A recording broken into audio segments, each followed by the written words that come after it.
ஜோதிட வணக்கம். இப்போ பணக்காரராக வாழும் 3 ராசிகளை தான் நம்ம பார்க்க போகிறோம். அது என்ன பணக்காரராக வாழக்கூடிய இந்த 3 ராசி? இந்த 12 ராசியில் பார்த்தீங்கன்னா, இந்த 3 ராசிக்கு தான் பணக்காரராக வாழக்கூடிய ஆதிக்கம் வந்து அதிகமாக இருக்குது. அது என்ன ராசிலாம் அப்படின்னா, முதல்ல ரிஷப ராசி, அடுத்து சிம்ம ராசி, அடுத்து தனுசு ராசி. ஏன் இந்த 3 ராசிகள் மட்டும் இப்படி இருக்குது அப்படிங்கிறத இப்போ நம்ம ஜோதிட விளக்கமாக பார்ப்போம். முதல்ல இந்த ரிஷப ராசி. இந்த ரிஷப ராசி பார்த்தீங்க அப்படின்னா, பொதுவாக ஜோதிடத்தில் தனஸ்தானம் அப்படிங்கிறது 2ஆம் இடத்தை குறிக்கும். இந்த ஜாதக கட்டத்தில் 2வது ராசியாக இருக்கிறதும் இந்த ரிஷப ராசி தான். இந்த ரிஷப ராசியிலேயே ராசியான அதிபதி சந்திரன் வந்து உச்சமாக இருக்கிறாரு. இது ஒரு மிகப்பெரிய இது. 2வது, இந்த ரிஷப ராசிக்கு 2ஆம் அதிபதி தனஸ்தானம் அப்படிங்கிறவர் புதன் அப்படிங்கிறவர் அவரோட வீட்டில் கன்னியில் உச்சமாக இருக்கார். ஸோ அப்போது ராசி அதிபதி சந்திரனும் உச்சமாக இருக்கார் ரிஷப ராசியில். 2ஆம் அதிபதியான புதன் அவரோட வீட்டில் கன்னியில் உச்சம் பெறாரு.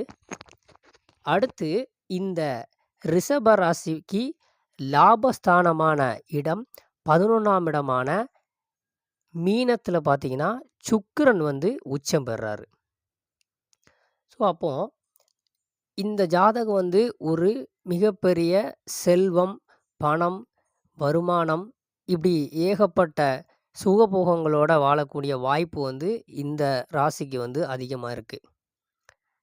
இவங்க எப்படியாவது பொருளாதாரத்தில் மேலே இருப்பாங்க. ஒன்று பரம்பரை பணமாக இருக்கலாம், இல்லை இவங்க உழைச்சி இருக்கலாம், இல்லை இவங்களுக்கு எதிர்பாராத விதமாக ஒரு அதிர்ஷ்டத்தினாலையும் இவங்க பணக்காரராக இருக்கலாம், இல்லை ஊழல் அந்த மாதிரியான விஷயங்கள் செஞ்சும் இவங்க பணக்காரராக இருப்பாங்க. ஸோ எப்படி இப்போ உதாரணத்துக்கு பார்த்தீங்கன்னா, உங்களுக்கு தெரியறதுக்காக சொல்கிறேன்னா, இப்போ கலைஞர் கருணாநிதி அவருக்கு பார்த்தீங்கன்னா இந்த ரிஷப ராசி அப்படின்னு தான் சொல்கிறாங்க. ஸோ இப்போ உதயநிதி அவரோட பேரனுக்கும் பார்த்தீங்கன்னா இந்த ரிஷப ராசி தான் அப்படின்னு சொல்லி சொல்கிறாங்க. நீங்கள் இணையதளத்தில் பார்த்தா உங்களுக்கு கிடைக்கும். ஸோ அடுத்து பார்த்தீங்க அப்படின்னா சிம்ம ராசி. பொதுவாகவே சிம்ம ராசி அப்படிங்கிறது ஒரு ராஜ ராசி. இது வந்து ஒரு நல்லாவே இருக்கும். இந்த சிம்ம ராசிக்கு 2ஆம் அதிபதி, அதாவது தனஸ்தானத்தில் வந்து பார்த்தீங்கன்னா புதன் வந்து உச்சம் பெறாரு. ஸோ தனஸ்தானத்தில் உச்சம் பெறுவதுங்கிறது ஒரு நல்ல ஒரு அமைப்பு. அதே மாதிரி 11ஆம் இடத்து அதிபதி வந்து மிதுனத்துக்கு அதிபதியான புதனும் அது 2ஆம் இடத்துல கன்னியில் உச்சம் பெறாரு. ஸோ அதனால் இந்த சிம்ம ராசிக்கு தனஸ்தானமும் லாபஸ்தானமும் பொதுவாகவே நல்லா இருக்குது. அதனால் பார்த்தீங்க அப்படின்னா பணம், பொருளாதாரத்தில் ரொம்ப மேம்பட்டு இருக்கக்கூடிய ராசியில் இந்த சிம்ம ராசியும் ஒன்று. அதே மாதிரி இந்த சிம்ம ராசி வந்து எப்படி பார்த்தீங்கன்னா, நல்லா தொழில் மூலமாக பணம் நிறையா சம்பாதிப்பாங்க. இவர்களுக்காக மற்றவர்கள் நிறைய வேலை பார்க்குறதுனாலையும் இவங்க பணக்காரராக இருப்பாங்க.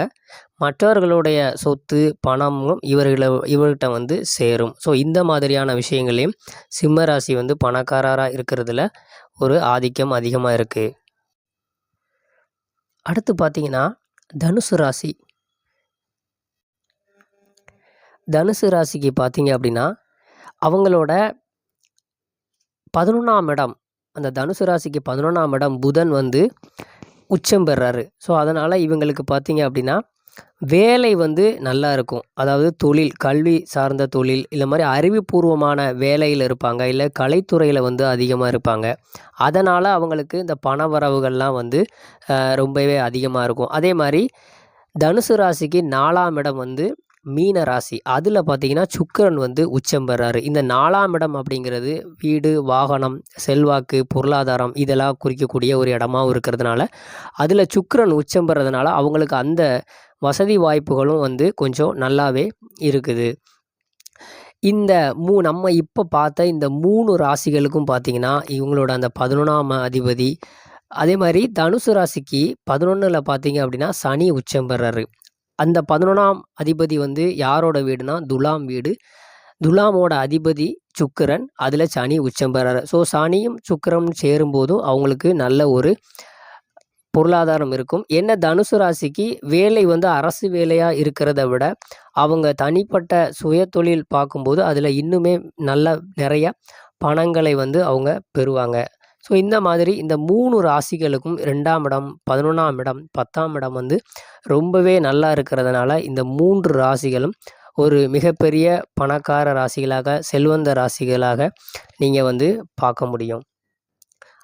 அம்பானியோட ஜாதகத்துலேயும் பார்த்தீங்கன்னா அவருக்கு தனுசு ராசி தான் வந்து இணையதளத்தில் வந்து போட்டிருக்காங்க. ஸோ இந்த 3 ராசிகளும் ஒரு பணக்கார ராசிகளாக நம்ம பார்க்க முடியுது. வணக்கம்.